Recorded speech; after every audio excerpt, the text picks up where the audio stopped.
Hello. I hate parables. What I am about to tell you is just an example, an illustration, not a lesson. My father believes Apple's logo is a second affront to God, the sign that mankind wants once again to show its pride in its intelligence and knowledge. There is also the urban legend stating that the apple is a reference to the one Alan Turing injected with cyanide and left on his bed table when he committed suicide in 1957. When I was a young girl, I had this argument with my religious father about Eve, the first woman. I couldn't understand how she could know she was doing wrong before she had the notion of what wrong was. And what was his take on this? It was God's logic, and it was in my nature not to be able to understand. She didn't have the ability to tell right from wrong, but still she should have had it. Yes, everything illogical I noted in the Bible was God's logic. Somehow God was the master of logic faults, or mistakes. Like pregnant virgins? Or like the creation in 7 days, for which he would argue that they were not 7 days, as in 7 human days. So, why would you use the word day when you are not talking about days? I mean, as the creator of the whole universe, the inventor of language, it's not like you don't have ways to express the equivalent of long periods of time or that you are stuck with the word day, is it?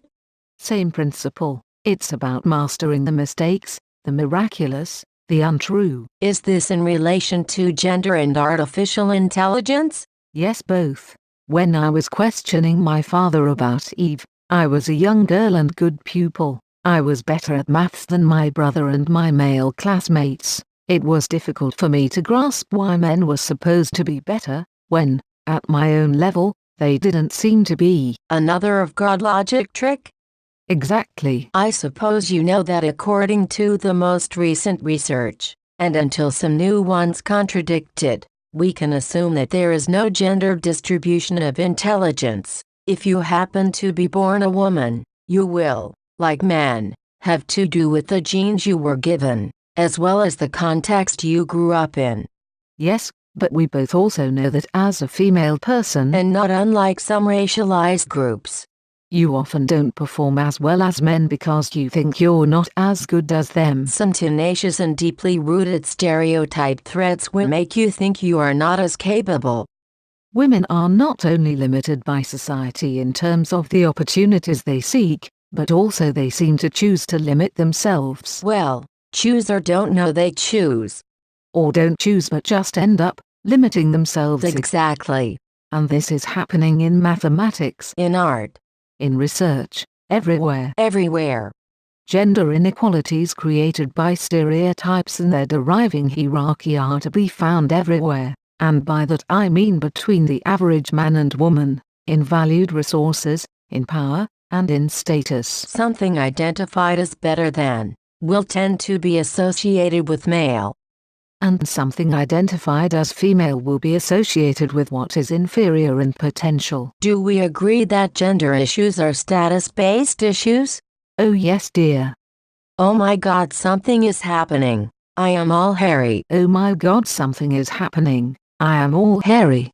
I'm turning into a carpet. And me a broom. Oh my God, am I only hairy? Oh my God, am I only hairy? Oh my God, hairy. Am I only hairy? Am I only hairy? Am I only hairy? Am I only hairy? Oh my God, am I only hairy? Oh my God, am I only hairy? Oh my God, hairy. Oh my God, oh my God. Let's go back to Alan Turing, atheist mathematician, computer genius and World War II hero. In 1950, he had published Computing Machinery and Intelligence. In this seminal text, he describes the imitation game. It is played with 3 people, a man, a woman, and an interrogator who may be of either sex. The interrogator stays in a room apart from the other 2. The object of the game is for the interrogator to determine which of the other 2 is the man and which is the woman. Amazing gender-bending game. Or maybe it's about preconceived ideas on gender differences? Or how gender is performed. Or belief in gender stereotypes? Faith. Maybe. Alan Turing then suggests that If the machine could fool a person into thinking it's human, one could call it intelligent. Fool a person. Fool a person. Fool a person. Fool a person. Fool a person. Fool a person. Fool a person. Fool a person. Fool a person. It's a brilliant idea. You could wonder if he's actually talking about the ability to lie well, To cheat. and to make someone believe something false. What a genius devil he is. Do you think the estrogens he was forced to take to kill his homosexual desires played a role in his suicide? Well, he signed one of his last letter to a friend with the extraordinary syllogism, Turing believes machines think. Turing lies with men. Therefore machines cannot think.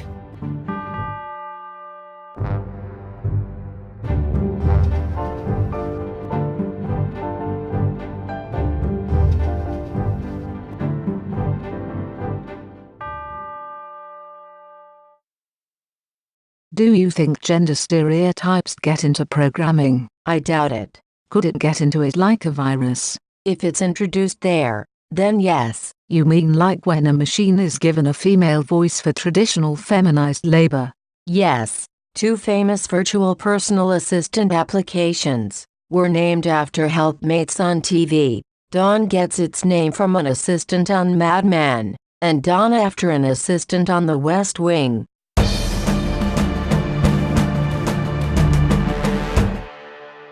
I am the director of Ex Machina. In my film, Ava is a female robot. She is designed from porn files retrieved from the male hero's computer. Look what she's doing with her hands. So cute. She is like a little girl, like the clothes she chose. So sweet. She will prove her intelligence and pass the Turing test by pretending to seduce the young man. No spoiler, but hey, female artificial intelligence.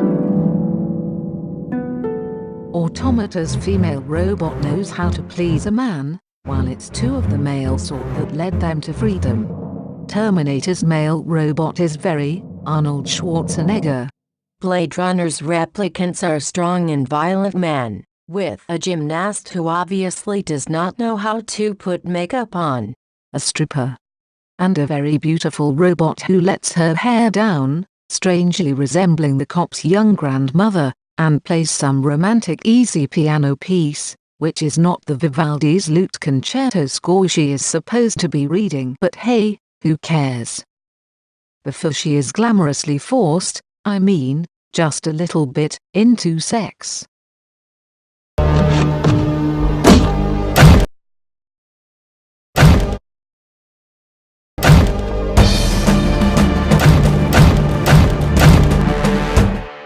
There's a film about Turing. Oh yes. And there are a few films about his test. Correct me if I'm wrong, you mean films made by men? Oh yes, of course.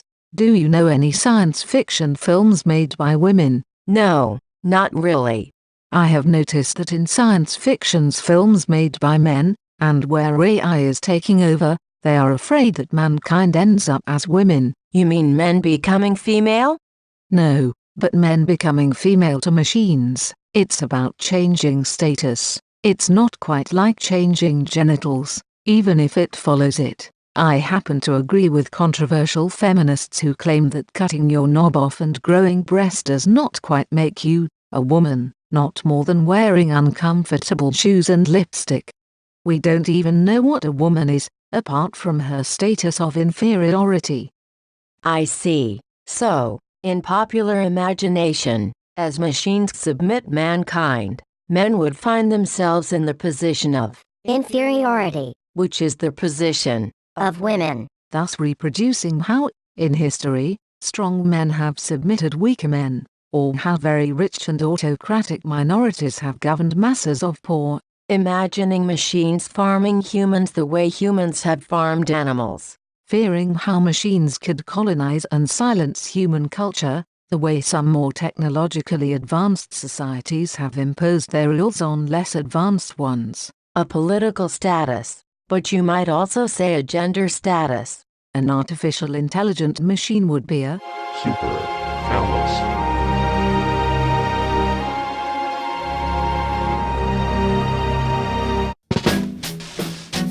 Men would always be worried to be raped by the strong machines. You mean if they kept dressing the sexy way they are dressed now? Yes.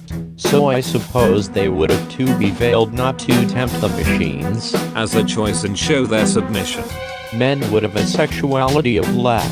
They would not feel fulfilled unless they get fucked by the machine's super penises. Sometimes would not be allowed to drive a car, depending on the machine's types. Men would do the housework, as the sharing of boring tasks would be considered unnatural and a waste of potential. Men would not be able to get the big jobs and always be less paid than machines. Boys would be able to study science and computing, but with the idea that they will remain inferior to the machines. And of course, men would be able to freely choose to be prostitutes for the machines. It would be hell for men. Like it was for millions of slaves. Like it is for millions of women today. For men all over the world.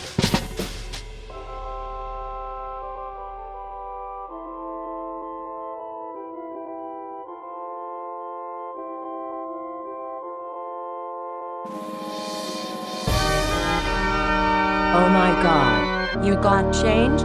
Yes, I did actually. I got myself some double super penis laced underwear, and a message cap. Let's go back to Turing and quote him again. If the meaning of the words machine and think are to be found by examining how they are commonly used, it is difficult to escape the conclusion that the meaning and the answer to the question, can machines think, is to be sought in a statistical survey, such as a Gallup poll.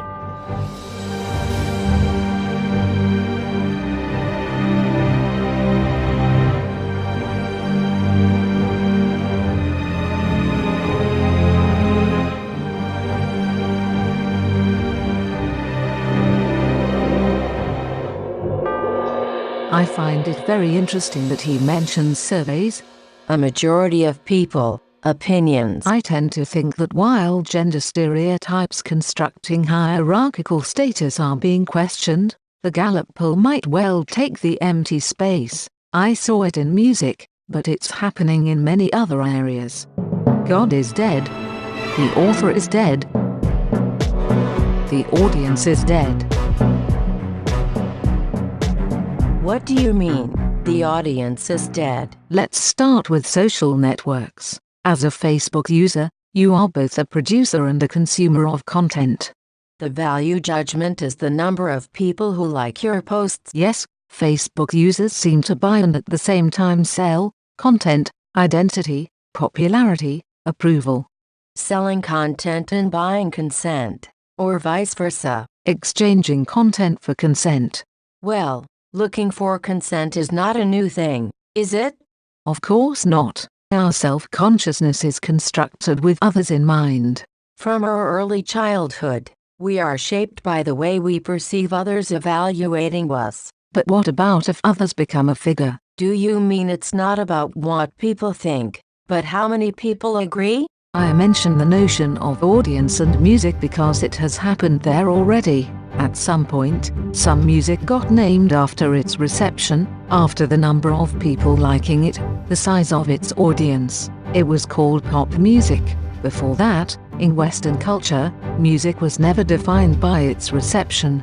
Classical music is a reference to a period in time. For jazz, it's about a style and a way of composing. The term electro describes the instrumentation. As for world music, it's all that is not Anglo-American. This notion of popularity is everywhere on the net, isn't it? You are offered the chance to download the most downloaded images, view the most viewed videos, share the most shared posts, buy the most popular items. It works for ISIS decapitations like for cute cats. So, in fact, You mean content is dead? I think the audience, in its traditional sense, is made to take the position of the producers. It's a brilliant confusion. The fact that a lot of people like a product should be a good thing for the producers is obvious, but why should a lot of consumers be good for the consumers?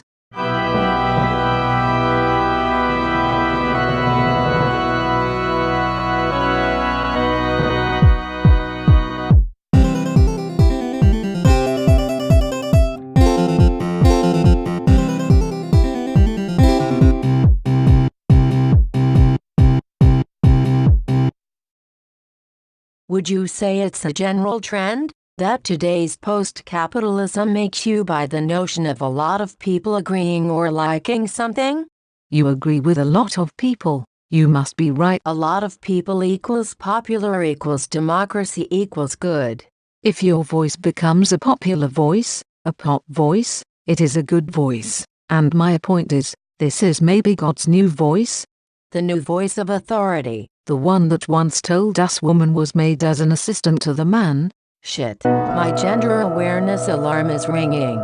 It's not God's voice anymore, it's yours. Yours, like a lot of others. I am God. Shit, my feminist alarm is still ringing.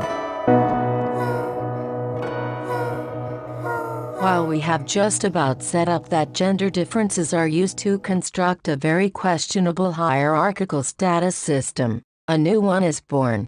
Status by number. Shit, it is still ringing. Size would be the new gender. Yes, if it starts justifying logical faults. Then on sharing of boring housework, or women being stoned for adultery. Have you read about a Microsoft Twitter bot shut down after 24 hours, after it disputed the existence of the Holocaust, referred to women and minorities in degrading and violent terms, and advocated genocide? Well, you see, I don't know if some web users told Microsoft they were not fooled. Or if they illustrated where the danger was. Or even if it happened just like that.